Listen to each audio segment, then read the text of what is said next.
The Great Gatsby, Chapter 4. On Sunday morning, while church bells rang in the villages along shore, the world and its mistress returned to Gatsby's house and twinkled hilariously on his lawn. "He's a bootlegger," said the young ladies, moving somewhere between his cocktails and his flowers. One time he killed a man who had found out that he was nephew to von Hindenburg and second cousin to the devil. "Reach me a rosé, honey. Pour me a last drop into that there crystal glass." Once I wrote down on the empty spaces of a timetable the names of those who came to Gatsby's house that summer. It is an old timetable now, disintegrating at its folds, and headed, "This schedule in effect July 5th, 1922. But I can still read the gray names, and they will give you a better impression than my generalities of those who accepted Gatsby's hospitality and paid him the settled tribute of knowing nothing whatever about him.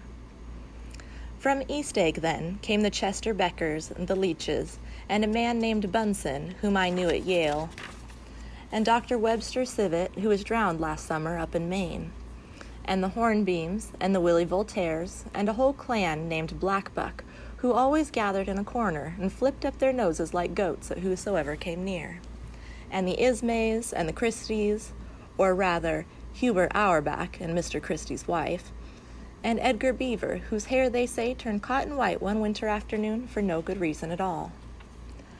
Clarence Endive was from East Egg, as I remember. He came only once, in white knickerbockers, and had a fight with a bum named Eddie in the garden. From farther out on the island came the Cheadles and the O.R.P. Schraders and the Stonewall Jackson Abrams of Georgia and the Fishguards and the Ripley Snells. Snell was there 3 days before he went to the penitentiary, so drunk out on the gravel drive that Mrs. Ulysses Sweat's automobile ran over his right hand. The Danceys came too, and S.B. Whitebait, who was well over 60, and Maurice A. Flink, and the Hammerhead, and Beluga the tobacco importer, and Beluga's girls.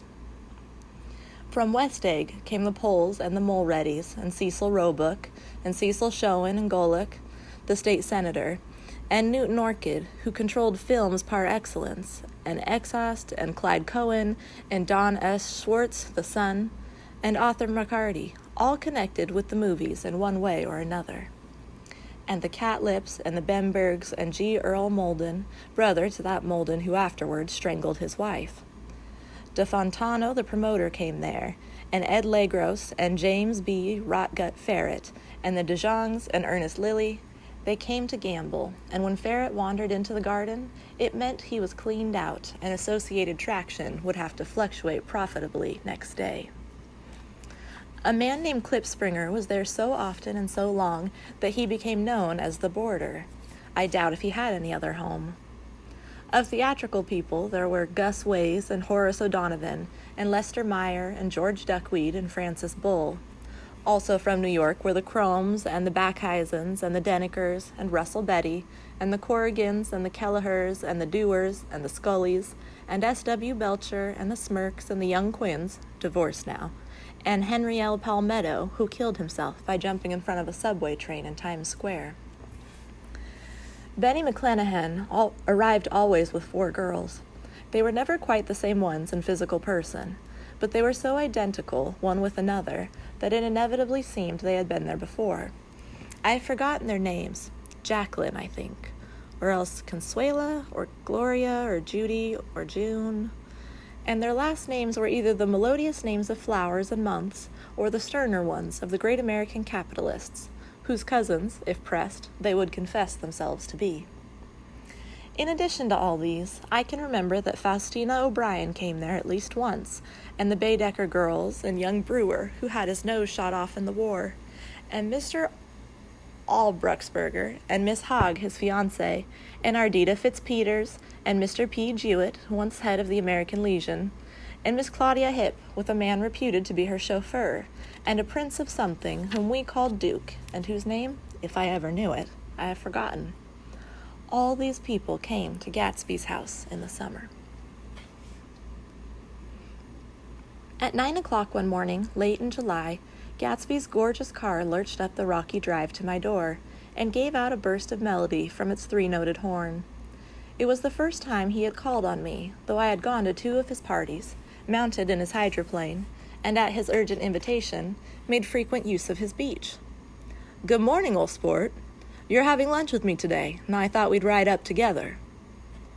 He was balancing himself on the dashboard of his car with that resourcefulness of movement that is so peculiarly American, that comes, I suppose, with the absence of lifting work or rigid sitting in youth, and even more, with the formless grace of our nervous, sporadic games. This quality was continually breaking through his punctilious manner in the shape of restlessness. He was never quite still. There was always a tapping foot somewhere, or the impatient opening and closing of a hand. He saw me looking with admiration at his car. "It's pretty, isn't it, old sport?" He jumped off to give me a better view. "Haven't you ever seen it before?" I'd seen it. Everybody had seen it. It was a rich cream color, bright with nickel, swollen here and there in its monstrous length, with triumphant hat boxes and supper boxes and tool boxes, and terraced with a labyrinth of windshields that mirrored a dozen suns. Sitting down behind many layers of glass in a sort of green leather conservatory, we started to town. I had talked with him perhaps half a dozen times in the past month, and found, to my disappointment, that he had little to say.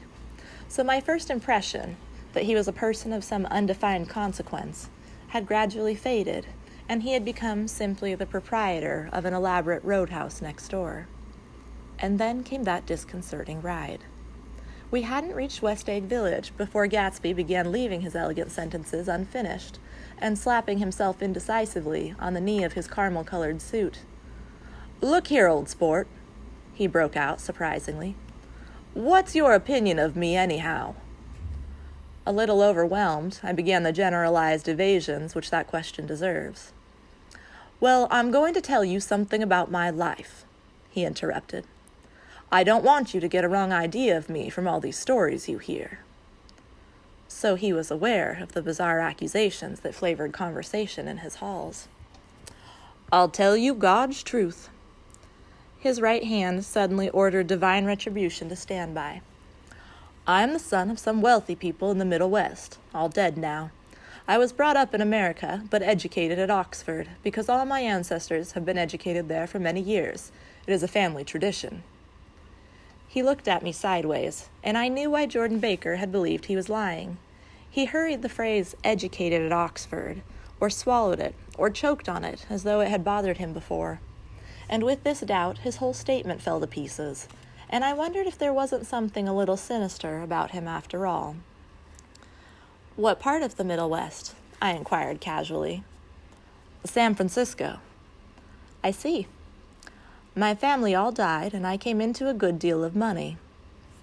His voice was solemn, as if the memory of that sudden extinction of a clan still haunted him.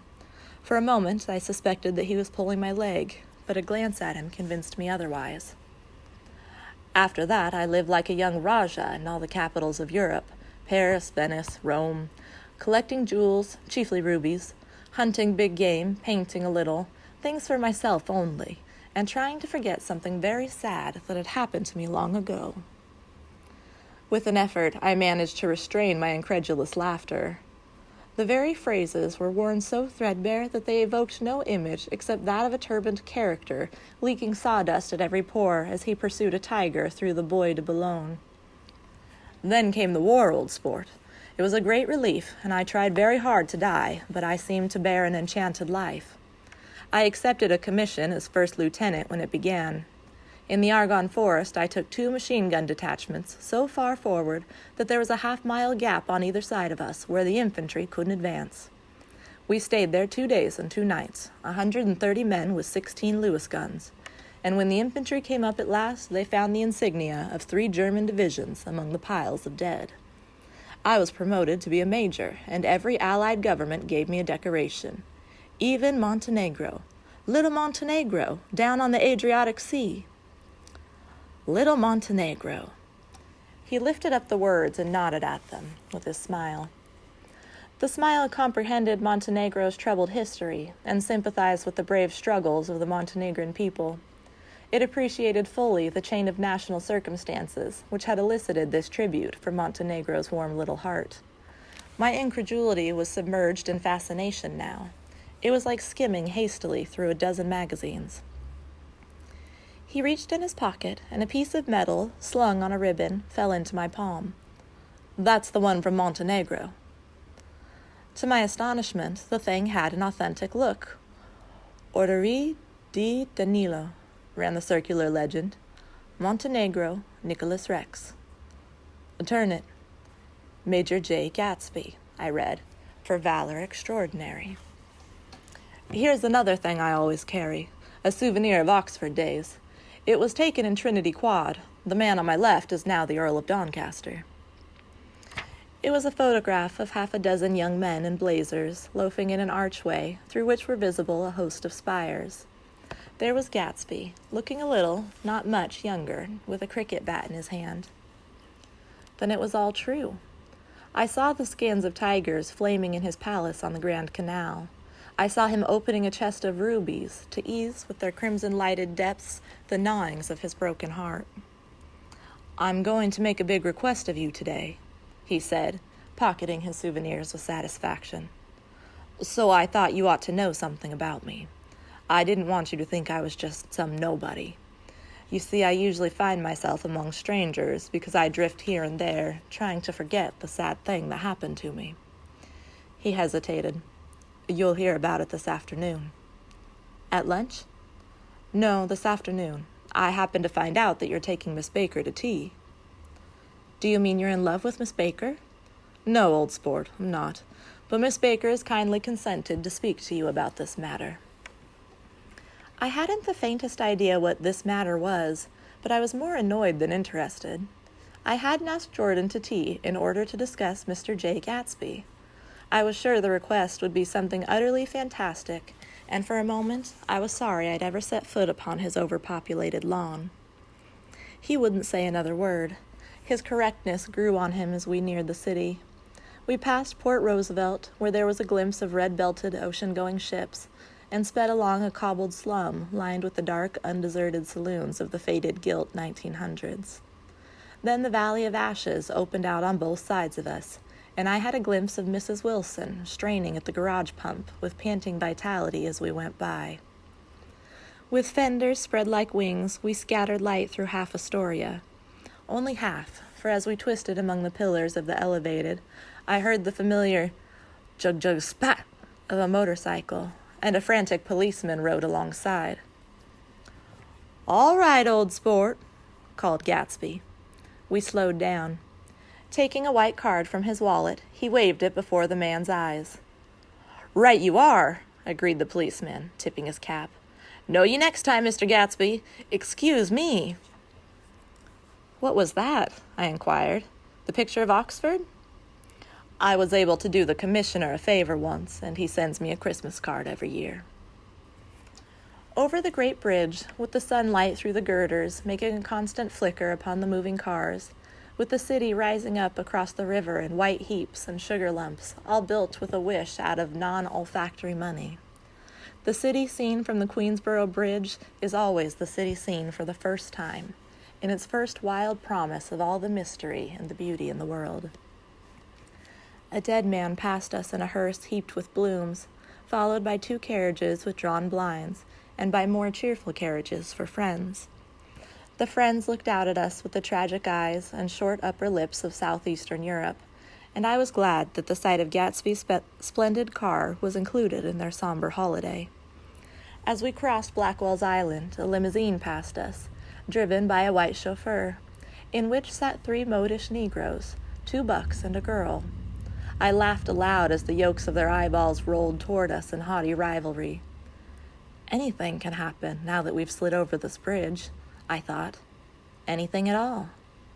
Even Gatsby could happen, without any particular wonder. Roaring noon. In a well-fanned 42nd Street cellar, I met Gatsby for lunch. Blinking away the brightness of the street outside, my eyes picked him out obscurely in the anteroom, talking to another man. "Mr. Carraway, this is my friend, Mr. Wolfsheim." A small, flat-nosed Jew raised his large head and regarded me with 2 fine growths of hair which luxuriated in either nostril. After a moment, I discovered his tiny eyes in the half-darkness. So I took one look at him, said Mr. Wolfsheim, shaking my hand earnestly. And what do you think I did? What? I inquired politely. But evidently he was not addressing me, for he dropped my hand and covered Gatsby with his expressive nose. I handed the money to Catspaw, and I said, "All right, Catspaw, don't pay him a penny till he shuts his mouth." He shut it then and there. Gatsby took an arm of each of us and moved forward into the restaurant, whereupon Mr. Wolfsheim swallowed a new sentence he was starting and lapsed into a somnambulatory abstraction. "Highballs?" asked the head waiter. "This is a nice restaurant here," said Mr. Wolfsheim, looking at the Presbyterian nymphs on the ceiling. "But I like across the street better." "Yes, highballs," agreed Gatsby, and then to Mr. Wolfsheim, "It's too hot over there." "Hot and small, yes," said Mr. Wolfsheim, "but full of memories." "What place is that?" I asked. "The old Metropole." "The old Metropole," brooded Mr. Wolfsheim gloomily, "filled with faces dead and gone, filled with friends gone now forever. I can't forget so long as I live the night they shot Rosie Rosenthal there. It was 6 of us at that table, and Rosie had eaten and drunk a lot all evening. When it was almost morning, the waiter came up to him with a funny look and says somebody wants to speak to him outside. 'All right,' says Rosie, and begins to get up, and I pulled him down in his chair. 'Let the bastards come in here if they want you, Rosie, but don't you, so help me, move outside this room.' It was 4 o'clock in the morning then, and if we'd have raised the blinds, we'd have seen daylight." "Did he go?" I asked innocently. "Sure he went." Mr. Wolfsheim's nose flashed at me indignantly. "He turned around in the door and says, 'Don't let that waiter take away my coffee.' Then he went out on the sidewalk, and they shot him 3 times in his full belly and drove away." 4 of them were electrocuted," I said, remembering. 5 with Becker." His nostrils turned to me in an interested way. "I understand you're looking for a business connection." The juxtaposition of these 2 remarks was startling. Gatsby answered for me. "Oh, no," he exclaimed. "This isn't the man." "No?" Mr. Wolfsheim seemed disappointed. "This is just a friend. I told you we'd talk about that some other time." "I beg your pardon," said Mr. Wolfsheim. "I had a wrong man." A succulent hash arrived, and Mr. Wolfsheim, forgetting the more sentimental atmosphere of the old Metropole, began to eat with ferocious delicacy. His eyes, meanwhile, roved very slowly all around the room. He completed the arc by turning to inspect the people directly behind him. I think that except for my presence, he would have taken one short glance beneath our own table. "Look here, old sport," said Gatsby, leaning toward me. "I'm afraid I made you a little angry this morning in the car." There was the smile again, but this time I held out against it. "I don't like mysteries," I answered, "and I don't understand why you won't come out frankly and tell me what you want. Why has it all got to come through Miss Baker?" "Oh, it's nothing underhand," he assured me. "Miss Baker's a great sportswoman, you know, and she'd never do anything that wasn't all right." Suddenly he looked at his watch, jumped up, and hurried from the room, leaving me with Mr. Wolfsheim at the table. "He has to telephone," said Mr. Wolfsheim, following him with his eyes. "Fine fellow, isn't he? Handsome to look at, and a perfect gentleman." "Yes." "He's an Oxford man." "Oh." "He went to Oxford College in England.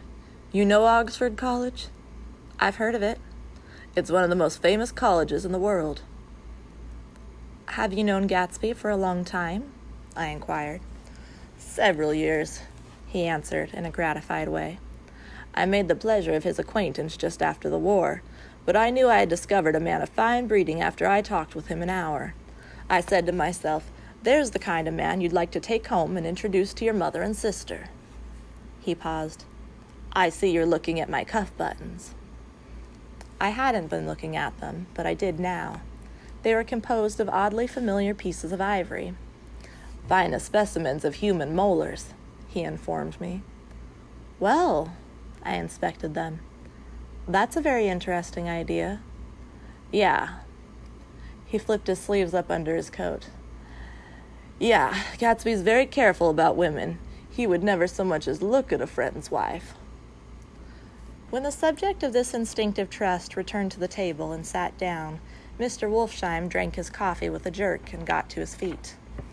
I have enjoyed my lunch, he said, and I'm going to run off from you two young men before I outstay my welcome. Don't hurry, Meyer, said Gatsby without enthusiasm.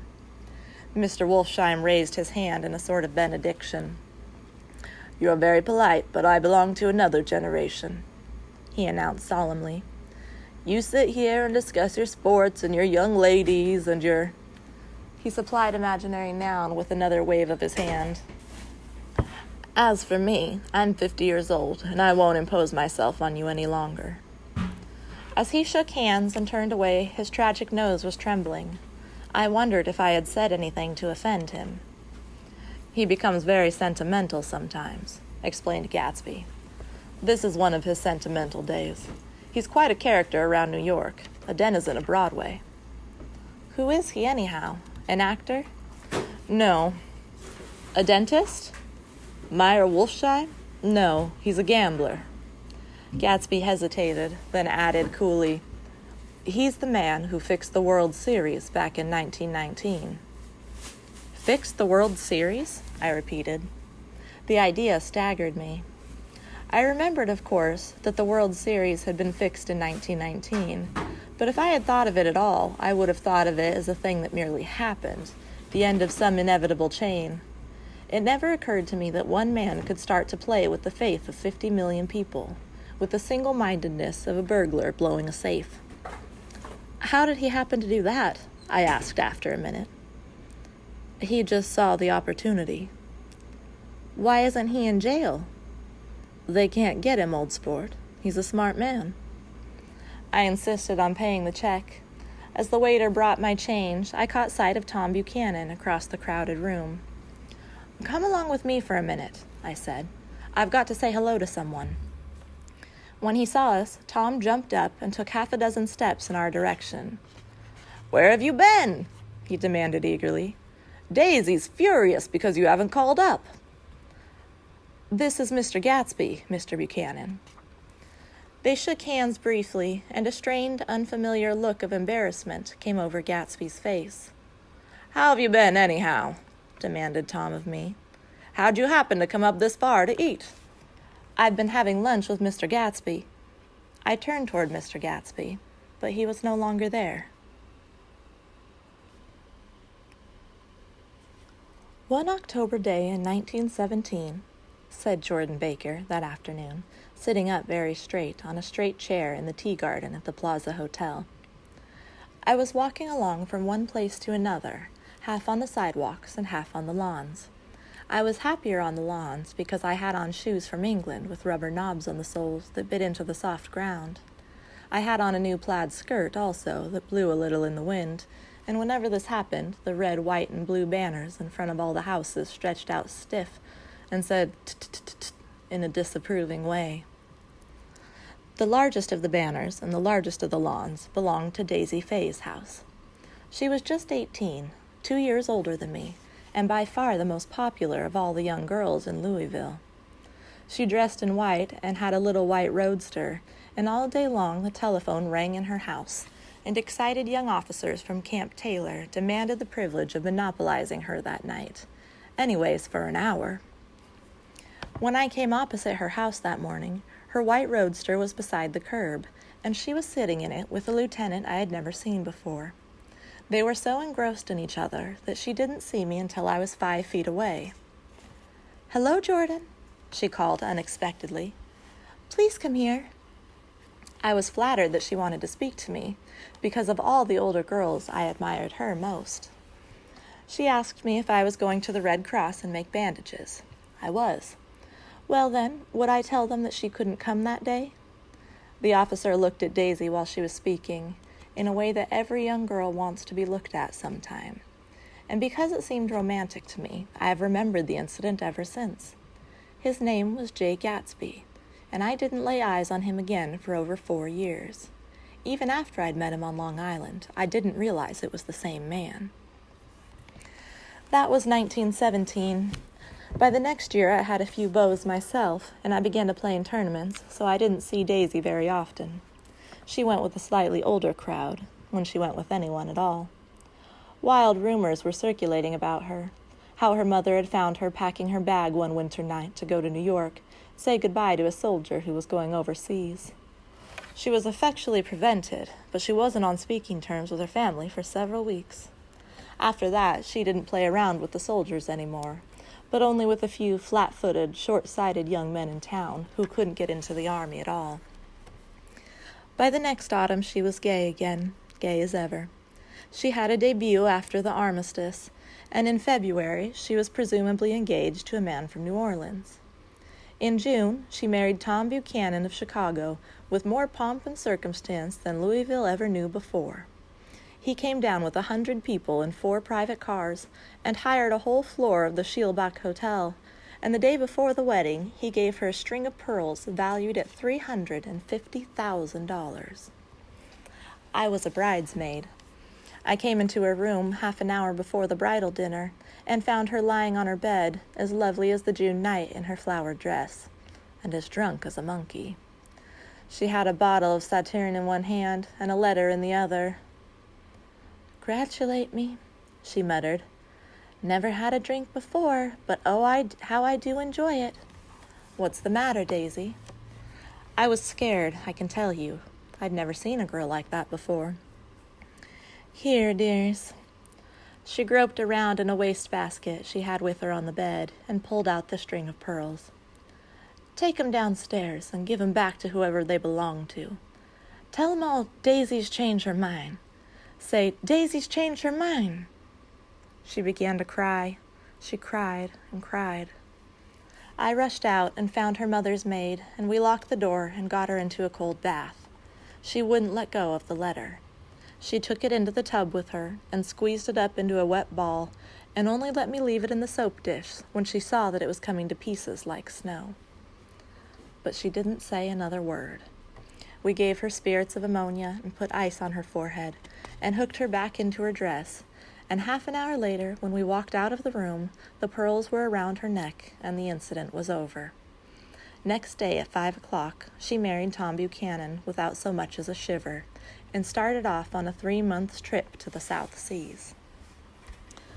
I saw them in Santa Barbara when they came back, and I thought I'd never seen a girl so mad about her husband. If he left the room for a minute, she'd look around uneasily and say, "Where's Tom gone?" and wear the most abstracted expression until she saw him coming in the door. She used to sit on the sand with his head in her lap by the hour, rubbing her fingers over his eyes and looking at him with unfathomable delight. It was touching to see them together. It made you laugh in a hushed, fascinated way. That was in August. A week after I left Santa Barbara, Tom ran into a wagon on the Ventura Road one night and ripped a front wheel off his car. The girl who was with him got into the papers, too, because her arm was broken. She was one of the chambermaids in the Santa Barbara Hotel. The next April, Daisy had her little girl, and they went to France for a year. I saw them one spring in Cannes, and later in Deauville, and then they came back to Chicago to settle down. Daisy was popular in Chicago, as you know.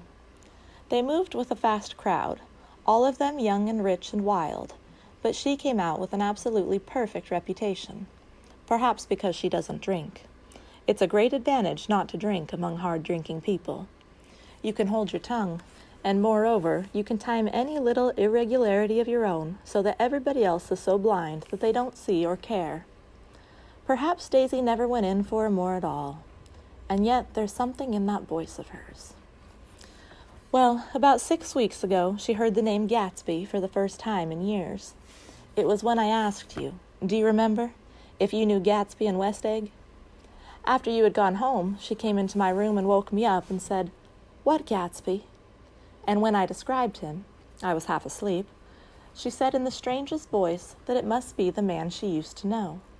It wasn't until then that I connected this Gatsby with the officer in her white car. When Jordan Baker had finished telling all this, we had left the plaza for half an hour and were driving in a Victoria through Central Park. The sun had gone down behind the tall apartments of the movie stars in the West 50s, and the clear voices of little girls, already gathered like crickets on the grass, rose through the hot twilight. I'm the Sheik of Araby, your love belongs to me. At night when you're asleep, into your tent I'll creep. It was a strange coincidence, I said. But it wasn't a coincidence at all. Why not? Gatsby bought that house so that Daisy would be just across the bay. Then it had not been merely the stars to which he had aspired on that June night. He came alive to me, delivered suddenly from the womb of his purposeless splendor. He wants to know, continued Jordan, if you'll invite Daisy to your house some afternoon, and then let him come over. The modesty of the demand shook me. He had waited 5 years and bought a mansion where he dispensed starlight to casual moths so that he could come over some afternoon to a stranger's garden. Did I have to know all this before he could ask such a little thing? He's afraid. He's waited so long. He thought you might be offended. You see, he's a regular tough underneath it all. Something worried me. Why didn't he ask you to arrange a meeting? He wants her to see his house, she explained, and your house is right next door. Oh. I think he half expected her to wander into one of his parties some night, went on Jordan, but she never did. Then he began asking people casually if they knew her, and I was the first one he found. It was that night he sent for me at his dance, and you should have heard the elaborate way he worked up to it. Of course, I immediately suggested a luncheon in New York, and I thought he'd go mad. I don't want to do anything out of the way, he kept saying. I want to see her right next door. When I said you were a particular friend of Tom's, he started to abandon the whole idea. He doesn't know very much about Tom, though he says he's read a Chicago paper for years, just on the chance of catching a glimpse of Daisy's name. It was dark now, and as we dipped under a little bridge, I put my arm around Jordan's golden shoulder and drew her toward me and asked her to dinner. Suddenly, I wasn't thinking of Daisy and Gatsby anymore, but of this clean, hard, limited person who dealt in universal skepticism and who leaned back jauntily just within the circle of my arm. A phrase began to beat in my ears with a sort of heady excitement. There are only the pursued, the pursuing, the busy, and the tired. And Daisy ought to have something in her life, murmured Jordan to me. Does she want to see Gatsby? She's not to know about it. Gatsby doesn't want her to know. You're just supposed to invite her to tea. We passed a barrier of dark trees, and then the facade of 59th Street. A block of delicate pale light beamed down into the park. Unlike Gatsby and Tom Buchanan, I had no girl whose disembodied face floated along the dark cornices and blinding signs, and so I drew up the girl beside me, tightening my arms. Her wan, scornful mouth smiled, and so I drew her up again, closer, this time to my face.